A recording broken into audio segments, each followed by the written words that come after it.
नमस्ते दोस्तों, मैं हूँ सम्राट चौधरी और आप देख रहे हैं मेरे चैनल वर्ल्ड रिएक्शंस को। तो इस वीडियो में ब्राज़ीलियन एक कंपनी है एम्ब्रार बोल के, वो इंडिया के साथ पार्टनरशिप करने की बात चल रही है बेसिकली और एरोप्लेन्स जो है मैन्युफैक्चर करने वाले हैं। अभी तक हमको यही पता था कि इंडिया रशिया के साथ ऐसा एक डील के बारे में सोच रहा है, जहाँ पे पैसेंजर प्लेन्स जो है रशिया इंडिया में ही मैन्युफैक्चर करेगा locally. But India is on a diversifying स्प्री।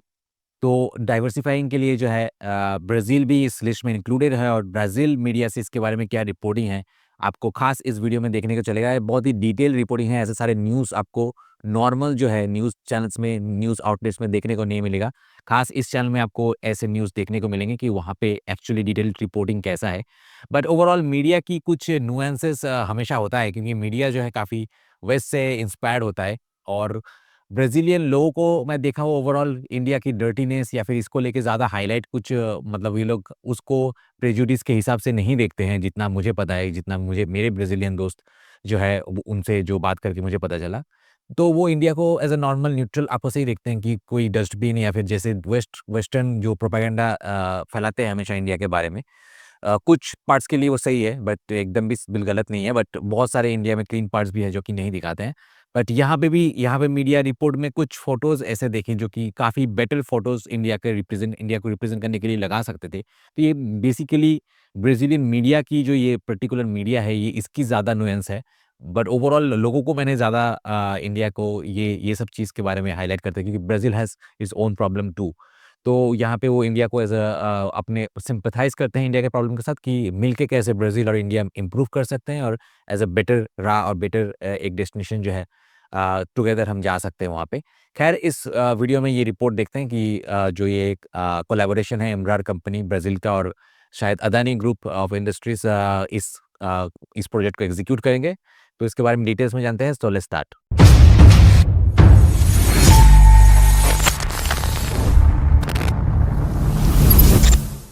दोस्तों, पिछले 10 महीनों में मेरे कुछ पार्टनर्स जो कि मुझे इसी चैनल से मिले हैं, उनके फाइनेंशियल चैनल पार्टनरशिप के थ्रू मैंने कुछ आसामी शॉर्ट फिल्म बनाए जिनको इतने अच्छे रिस्पॉन्स मिले कि मेरा एक पार्टनर एक फुल लेंथ थिएट्रिकल फिल्म में इन्वेस्ट कर रहा है। तो इस साल के एंड में या फिर मैक्सिमम नेक्स्ट साल के शुरुआत में मैं बिग स्क्रीन पे डेब्यूट करने जा रहा हूँ। वैसे तो ये फिल्म नॉर्थ ईस्ट में शूट होगी, लेकिन इसका Hindi dubbed version pan India में रिलीज करने का प्लान है। अगर आप इस प्रोजेक्ट में एज ए को प्रोड्यूसर या फिर रीजनल बेल्ट डिस्ट्रीब्यूटर या फिर किसी भी तरीके से जुड़ना चाहते हैं तो मुझे कांटेक्ट कीजिए इस नंबर पे। ये प्रोजेक्ट नॉर्थ ईस्ट को पैन इंडिया एक्सपोजर देने में एक मेजर स्टेप होगा। De olho no crescimento do mercado asiático. Asian market की बढ़ती संभावनाओं पर नजर रखते हुए एम्ब्रायर ने भारत की सबसे बड़ी निजी एरोस्पेस कंपनी के साथ एक एग्रीमेंट किया है। इस एग्रीमेंट से जुड़ी जानकारी हमारे साथ लाइव शेयर कर रहे हैं reporter Rafael Corachini. Rafael, good morning, एक बार फिर आपका स्वागत है। हमें बताइए कि अब तक क्या जानकारी सामने आई है, ये पार्टनरशिप कैसे काम करेगी, इसमें क्या क्या शामिल है और इसकी समय सीमा क्या होगी? O que ela envolve? Qual que é o prazo? Oi, Nath. Bom dia para você e para quem nos acompanha. Olha, नदी, आपको और हमें देख रहे सभी दर्शकों को गुड मॉर्निंग।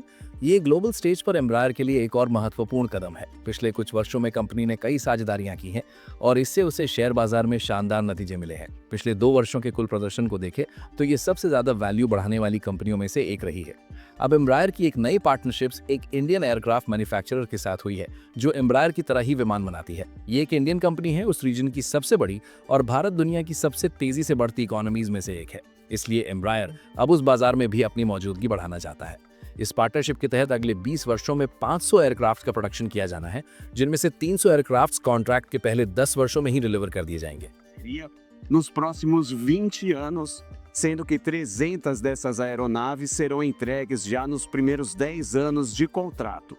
एयरक्राफ्ट्स के प्रोडक्शन के अलावा इस पार्टनरशिप में after sales services, maintenance services और विमानों से जुड़ी अन्य तकनीकी सहायता भी शामिल है।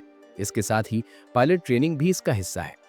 टाटा इस तरह की पायलट ट्रेनिंग सर्विसेज में एक प्रमुख नाम है और वो डिफेंस एंड मिलिट्री सेक्टर में भी बड़े पैमाने पर निवेश कर रही है। एम्ब्रायर ने भी इस स्पेसिफिक सेगमेंट में काफी प्रगति की है, लेकिन फिलहाल जो जानकारी सामने है उसके अनुसार ये पार्टनरशिप मुख्य रूप से कमर्शियल एविएशन पर केंद्रित है। फिर भी दोनों कंपनियों के ऑपरेशंस का ये संयोजन एम्ब्रायर को मिलिट्री प्रोडक्ट्स के मैन्युफैक्चरिंग और बिक्री के क्षेत्र में अतिरिक्त लाभ दिला सकता है। एम्ब्रायर लगातार नए बाजारों में विस्तार कर रहा है। उसने यूरोप में अपनी मौजूदगी बढ़ाई है, ईस्ट एशिया में भी साझेदारियां की है और अब भारत में प्रवेश कर रहा है। भारत दुनिया की फास्टेस्ट ग्रोइंग इकोनॉमीज में से एक है, जहां विकास दर लगभग 8% है। दुनिया की सबसे बड़ी आबादी है और लोकल और रीजनल एविएशन को अब विकास के एक प्रमुख इंजन के रूप में देखा जा रहा है। भारत के कई क्षेत्र जो पहले आपस में जुड़े नहीं थे, अब हवाई मार्गों से जुड़ चुके हैं। देश में इस प्रकार की सेवाओं में उल्लेखनीय बढ़ोतरी हुई है और अब एम्ब्रायर भारत की इकोनॉमी के इस नए डेवलपमेंट स्टेज में सीधे तौर पर भाग लेना चाहता है। E agora tem visto na aviação local, regional, motor de desenvolvimento. As regiões da Índia são agora conectadas por linhas aéreas, Há avanço considerável nesse tipo de serviço no território indiano e agora a Embraer pretende participar diretamente dessa nova etapa de desenvolvimento da economia indiana. Nath.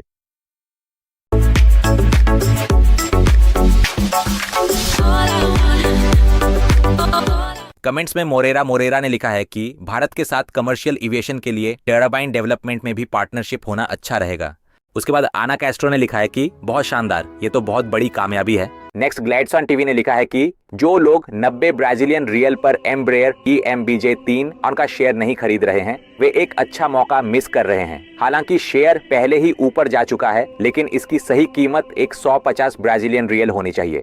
उसके बाद data विनिया ने लिखा है Embraer को भारत पर ज्यादा ध्यान देना चाहिए क्योंकि वहां उसकी मौजूदगी लगभग नहीं के बराबर है। भारत का इलाका भले ही छोटा हो, लेकिन आबादी बहुत ज्यादा है, जो एम्ब्रेयर के विमानों के लिए एक बहुत बड़ा पोटेंशियल मार्केट है। उसके बाद यस ब्रसेल एंड वर्ल्ड ने लिखा है कि एम्ब्रेयर का भारत में विमान बनाना ब्राजील के लिए किसी फायदे का सौदा नहीं है। इससे फायदा विदेशी शेयर होल्डर्स, भारतीय सरकार और भारतीय लोगों को होगा। नेक्स्ट जोसेरो चमोंते ने लिखा है कि और right wing goats, tyre, aliens, flat earth जैसी बातों का क्या। उसके बाद सामूजा LSP ने लिखा है यह एम्ब्रेयर के लिए तलाशने लायक एक बहुत बड़ा बाजार है। उसके बाद फर्नांडो सिल्वा ने लिखा है कि 10 साल में क्या ये लोग कॉपी बना रहे हैं आधी कीमत पर। नेक्स्ट एलिसन मागा ने लिखा है मैं चाहता हूं कि एम्ब्रेयर का सुपर फाइटर जेट यहीं ब्राजील में बनाया जाए। उसके बाद पाओलो जिलियानिकी ने लिखा है कि करक्कू समझौते में एम्ब्रेयर उन्हें विमान बनाना सिखाता है और बाद में वही लोग उसके कॉम्पिटिटर बन जाते हैं। ऐसा पहले चीन में हो चुका है। इसे रिप्लाई में लिखा है कि भारत ब्राजील को एडवांस डिस्ट्रॉयर बनाने में मदद कर रहा है। इसके लिए दोनों देशों के बीच MOU साइन हो चुका है और स्पेस टेक्नोलॉजी में भी भारत ब्राजील की मदद कर रहा है। क्या इसका मतलब अब ब्राजील हमारा कॉम्पिटिटर है? इसे जॉइंट कोलैबोरेशन डेवलपमेंट कहा जाता है और वैसे भी कॉम्पिटिशन उन्हीं से होती है जो सेम लेवल पे हो।